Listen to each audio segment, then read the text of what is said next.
Hi there, my name is Taha Bashir. तो जामिया मिलिया इस्लामिया में BBA और बीकॉम के लिए जो लोग भी एडमिशन लेना चाहते हैं 2025 में, तो उन लोगों का सिलेबस क्या है, जो जेएमआई B04 का सिलेबस क्या है। तो ये है ना, इस साल 2025 का सिलेबस जामिया मिलिया इस्लामिया ने अपने वेबसाइट पे ऑफिशियली अपने वेबसाइट पे डाल दिया है कि वो क्या क्या पूछने वाले हैं। लिटरली 8 सब्जेक्ट से पूछने वाले हैं और मैं कैलकुलेट किया हूं तो 56 टोटल चैप्टर हो जाते हैं, समझे। तो बहुत ही ज्यादा कुछ पूछने वाले हैं। तो चलो क्या क्या है, कैसे कैसे मार्क्स में पूछने वाले हैं, तो टोटल 100 मार्क्स का तुम्हारा क्वेश्चन रहेगा।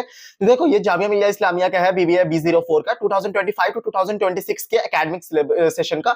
ये तुम्हारे एकेडमिक सेशन यानी 25 से 26 इसी साल जो तुम्हारा 25 मई को जो एग्जाम होगा ना, उसमें जो क्वेश्चंस पूछे जाएंगे वो क्या है, कौन से सब्जेक्ट से पूछे जाएंगे, कैसे पूछे जाएंगे, वो सब डिस्कस करते हैं। ठीक, तो सबसे पहले तुम्हारा अकाउंटेंसी से पूछा जाएगा। तुम्हारा देखो, कॉमर्स डोमेन के है ना, तीनों मेन सब्जेक्ट से पूछा जाएगा, मतलब कि अकाउंटेंसी, बीएसटी और इको। ठीक, उसके बाद तुम्हारे डिफरेंट 5 अदर सब्जेक्ट्स होते हैं। Business statistics, information practice, logical reasoning, general English और जनरल अवेयरनेस। तो देखो, अकाउंटेंसी और इकोनॉमिक्स ये दोनों है ना 15-15 मार्क्स का पूछा जाएगा। ठीक, और 20 मार्क्स का बिजनेस स्टडीज पूछा जाएगा सबसे ज्यादा। तो टोटल है ना, अकाउंटेंसी के डोमेन से, मतलब कि कॉमर्स के डोमेन से तुम्हारा 50 मार्क्स का पूछा जाएगा, यानी 50% तुम्हारे कॉमर्स डोमेन से होगा और 50% अदर्स होगा। 50% अदर्स में 10 मार्क्स का बिजनेस स्टैटिस्टिक्स, 10 मार्क्स का इंफॉर्मेशन प्रैक्टिस, 10 मार्क्स का लॉजिकल रीजनिंग, 10 मार्क्स का इंग्लिश हो जाएगा, जनरल इंग्लिश, और 10 मार्क्स का तुम्हारा जनरल अवेयरनेस, जिसमें तुम्हारा करंट अफेयर्स वगैरह, जनरल नॉलेज सब आ जाएगा। ठीक, तो इस तरह से होगा। तो अकाउंटेंसी में क्या क्या पूछा जाएगा, जो 15 मार्क्स का अकाउंटेंसी में पूछा जाएगा, उसमें क्या क्या पूछा जाएगा। तो अकाउंटिंग फॉर पार्टनरशिप फर्म, जो तुम्हारी अकाउंटेंसी के 3 बुक आती है ना, तो फर्स्ट बुक जो होती है पार्टनरशिप फर्म में सब आ जाएगा। Death of partner, retirement of partner, तुम्हारा पीएनएल अकाउंट, तुम्हारा पीएनएल एप्रोप्रिएशन, सब कुछ आ जाएगा।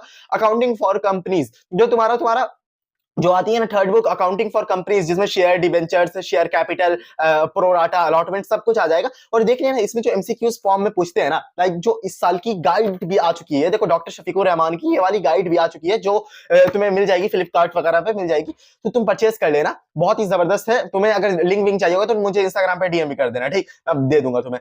तो ये देख लेना, ये वाली इसके थ्रू मैं बता रहा हूँ। तुम्हारी जो थर्ड बुक आ जाती है कंपनीज डिबेंचर्स, और उसमें इसमें क्वेश्चन है ना, जैसे कि तुम्हारे बोर्ड का एग्जाम दियोगे, तुम्हें न्यूमेरिकल ज्यादा सॉल्व करने पड़ते होंगे अकाउंटेंसी में, लेकिन इसमें है ना, जैसे ये कंपनीज एक्ट कौन सा लगा, सेक्शन कौन सा, सेक्शन 37 सेकंड लगा, फर्स्ट लगा, ये सबसे रिलेटेड क्वेश्चन पूछा जाता है। 3 पार्टनर आया, एक पार्टनर चाह रहा है, 3 पार्टनर है, एक कंसेंट नहीं दे रहा है न्यू पार्टनर को ऐड करने का, तो क्या पार्टनरशिप फर्म मतलब कि न्यू को ऐड कर सकती है, क्या माइनर पार्टनरशिप में ऐड हो सकता है, इस टाइप का क्वेश्चन पूछा जाएगा, थोड़ा थ्योरेटिकल बेस्ड। ठीक, तुम्हारे नॉलेज होनी चाहिए, तुम्हें सब कुछ पता होना चाहिए। देखो, अगर तुम्हारा थ्योरी क्लियर रहता तभी तुम न्यूमेरिकल सॉल्व कर पाते हो। अब बोर्ड को दिन हो गया तो तुम है क्या, थोड़ा थोड़ा धुंधला पड़ गया होगा, इसलिए जल्दी जल्दी फास्ट फास्ट रिवीजन मार लेना। और बीएसटी का तुम टेंशन मत लेना, बीएसटी का तो मैं करवाया ही हूं इस चैनल पे, तुम देख लेना, तुम्हारा 1.5 घंटा में पूरा कंप्लीट बीएसटी तुम्हारा हर तरीके से कंप्लीट हो जाएगा। ठीक, तुम्हें सब कुछ याद आ जाएगा, रिकॉल कर लोगे। तो उसके बाद चलो, एनालिसिस ऑफ फाइनेंशियल स्टेटमेंट और कैश फ्लो स्टेटमेंट जो तुम्हारा है, ये 30 बुक में है, जो कैश फ्लो स्टेटमेंट और एनालिसिस ऑफ फाइनेंशियल स्टेटमेंट। तुम्हें पता होगा एनालिसिस ऑफ फाइनेंशियल स्टेटमेंट तुम्हारा थ्योरी वाला 4 मार्क्स का क्वेश्चन बनता था एमसीक्यू के फॉर्म में, तो वो मतलब कि थर्ड बुक से, मतलब कि तीनों बुक तुम्हारी घुस जाएगी इसमें, ये 15 मार्क्स का। ठीक, नेक्स्ट आ जाते हैं बिजनेस स्टडीज में। नेक्स्ट बिजनेस स्टडीज में ना तुम्हारा 20 मार्क्स का तो है, लेकिन इसमें टोटल 11 चैप्टर पूछ ले रहे हैं, मतलब पूरा 12th पूछ ले रहे हैं, लेकिन हमारे लिए इजी है क्योंकि मैं बता चुका हूं, तुम्हें पढ़ा चुका हूं, और वो वाला नोट्स है ना, तुम्हें बहुत ही ज्यादा हेल्प करेगा। तुम लिटरली ये वाली वीडियो जो मैं तुम्हें सजेशन दे रहा हूं ना, जरूर देख लेना, तुम्हें बहुत हेल्प मिलेगी। ठीक, तो नेचर एंड सिग्निफिकेंस तुम्हारा फर्स्ट चैप्टर हो गया, principles of management Henri Fayol और एफडब्ल्यू टेलर वाला चैप्टर है।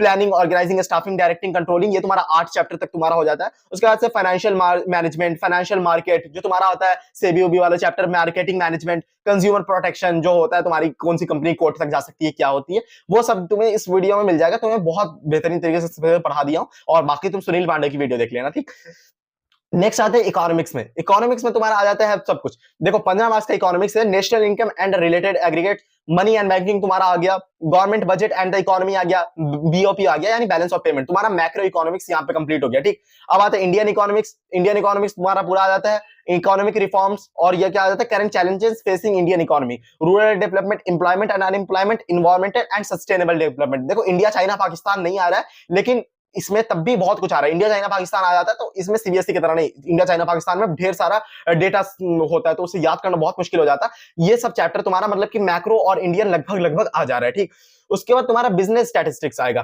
बिजनेस स्टैटिस्टिक्स देखो ऊपर का कॉमर्स डोमेन खत्म हो गया, अब तुम्हारा नेक्स्ट आता है, ये सब के लिए न्यू होगा। बिजनेस स्टैटिस्टिक्स 10 मार्क्स से आएगा। इसमें क्या होगा, स्टैटिस्टिक्स व्हाट एंड व्हाई। तुम्हें अगर स्टैटिस्टिक्स से रिलेटेड कुछ एमसीक्यूज वगैरह तुम्हें कैसा होगा भैया, क्या है, तेरा तैयारी करा दो। मैं बोलोगे अगर कमेंट करोगे तो मैं जरूर करा दूंगा, अगर नहीं करोगे तो नहीं कराऊंगा। नेक्स्ट क्या आता है, organisation and presentation of data, measure of central tendency, measure of dispersion और तुम्हारा कोरिलेशन एनालिसिस। ये सारा कुछ हो जाता है बिजनेस स्टैटिस्टिक्स का। और मतलब फिक्र नहीं करो, देखो 5 तुम्हारे पास टॉपिक ही है, 5 टॉपिक में से 10 मार्क्स का पूछना है, तो कोई टॉपिक जो ज्यादा इंपॉर्टेंट रहेगा वही टॉपिक में से ही आने का क्वेश्चन रहेगा। तो इसमें देखोगे ना, इसमें तुम्हें पीवाईक्यू वगैरह भी मिल जाएगा। देखो ये पेड प्रमोशन वगैरह कुछ नहीं है, मैं तुम्हारी हेल्प के लिए बता रहा हूँ, एक ही सिंगल निकला है, तुम ये देख लेना, अगर मिल जाता है तो सही है। तो इसमें है ना पीवाईक्यू भी दिया हुआ है, तुम्हें ढेर सारे एमसीक्यूज मिल जाते हैं हर एक टॉपिक के, तो तुम्हें हेल्प मिलेगी बहुत। नेक्स्ट क्या आ जाता है, इंफॉर्मेशन प्रैक्टिस तुम्हारा आ जाता है 10 मार्क्स का। इंफॉर्मेशन आईपी जो तुम्हारा होता है, इंट्रोडक्शन टू कंप्यूटर आ जाता है, जो कंप्यूटर तुम्हारा बेसिक जो क्वेश्चन हो जाता है, introduction to internet and web networking hardware and software के बारे में तुम्हें होगा, 10 मार्क्स का ये टोटल है। नेक्स्ट आ जाता है लॉजिकल रीजनिंग, ये तुम्हारे हर एक आता है, तुम्हारे अगर सीयूटी दे रहे हो तो उसमें जीटी में आ जाएगा, आईपी मैट दे रहे हो, जिप मैट दे रहे हो, क्राइस्ट इंटर दे रहे हो, सिम्बायोसिस दे रहे हो, या फिर तुम्हारा नार्सी मुंजी दे रहे हो, मतलब कोई भी दे रहे हो ना, तुम्हें सब में एलआर पूछता ही है। तो एलआर तो अल्फा न्यूमेरिक सीरीज हो गया, रीजनिंग एनालॉजीज हो गया, blood relations, calendar and clocks, coding decoding, data sufficiency and decision making, order and ranking, ये तुम्हारा सीटिंग अरेंजमेंट हो गया, ए बी वहां बैठा ये किया, उसका स्टेटमेंट एंड कंक्लूजन और सिलोगिज्म। तो इस तरह का तुम्हारा ये पूरा रहता है, ये लॉजिकल रीजनिंग का ये है टॉपिक, ठीक। इसका भी अगर तुम बोलोगे तो एमसीक्यू मैं करा दूंगा तुम्हारा, लेकिन अगर तुम कमेंट ही नहीं करोगे तो मैं क्या ही, मुझे समझ ही नहीं आएगा, मुझे लगेगा कि मेरी वीडियो देख कौन रहा है, तो मैं क्यों ही करूंगा कुछ। नेक्स्ट आ जाते हैं इंग्लिश में, ठीक, जहां सबसे ज्यादा मार्क्स कटता भी है। Comprehension at paragraph sentence level, जो मतलब कि कॉम्प्रिहेंशन जो आता है ना, उसी में से तुम्हें पूछा जाएगा।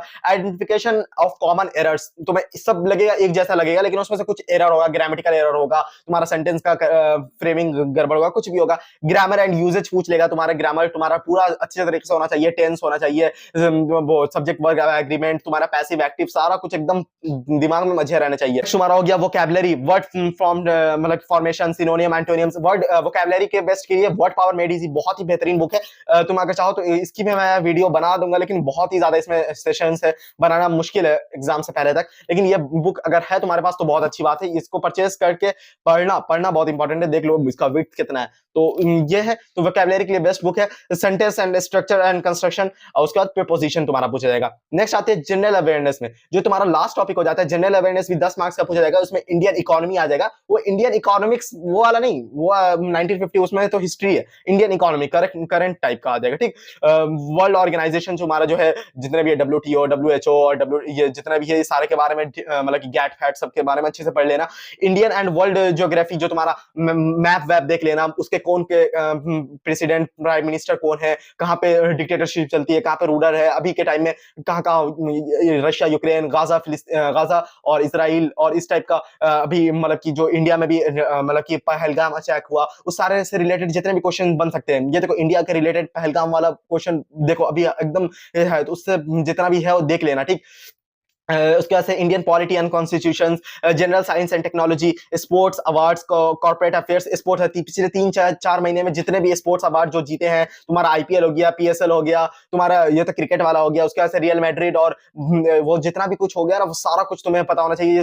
और इसमें सिर्फ ये फुटबॉल और क्रिकेट तक सीमित नहीं रहता, ढेर सारे स्पोर्ट्स होते हैं, तुम्हें हर स्पोर्ट्स के बारे में थोड़ा ना थोड़ा जनरल इंग्लिश, जनरल नॉलेज तुम देखना ना। कोई यूट्यूब होते हैं, यूट्यूब पे 2-3 चैनल ऐसे हैं जो सिर्फ यही काम करते हैं, हर महीने के है ना ये मतलब कि करंट अफेयर्स वगैरह की वीडियोस बनाते रहते हैं, उसकी वीडियोस देख लेना, कुछ एमसीक्यू। देखो ये जनरल अवेयरनेस वाला क्वेश्चन है ना, इसमें तुम सब क्वेश्चन बना ही नहीं सकते, तुम्हें पता ही नहीं रहेगा सब कुछ, तुम एकदम अपने आप को क्या एआई थोड़ी हो जो तुम सब आ जाएगा, नहीं आएगा, इसमें से कुछ ना कुछ छोड़ना ही पड़ेगा। लेकिन देखो तुम्हारा कोर जो डोमेन वाला सब्जेक्ट, अगर तुम कॉमर्स स्ट्रीम से, तो तुम्हारा डोमेन में नहीं कटना चाहिए मार्क्स। तुम कोशिश करोगे इंग्लिश में भी मैक्सिमम मार्क्स गैदर करने का, एलआर जितना पढ़ पाओ उतना उसमें करने की कोशिश करना, आईपी में कुछ ना कुछ मार्क्स निकाल लोगे, तो वैसे ही मतलब कि 60-65 ऐसा कट ऑफ रहता है ना, वो स्किल अपना क्लियर कर लोगे, इंशाल्लाह हो जाएगा तुम्हारा। फिर मिलते हैं फिर किसी अच्छे से वीडियो में। अगर कोई और भी तुम्हें टॉपिक पे चाहिए होगी वीडियो, जरूर कमेंट कर देना, मैं जरूर वीडियो बनाने की पूरी कोशिश करूंगा। मिलता हूं फिर किसी अच्छे से वीडियो में। टाटा बाय बाय, अल्लाह हाफिज।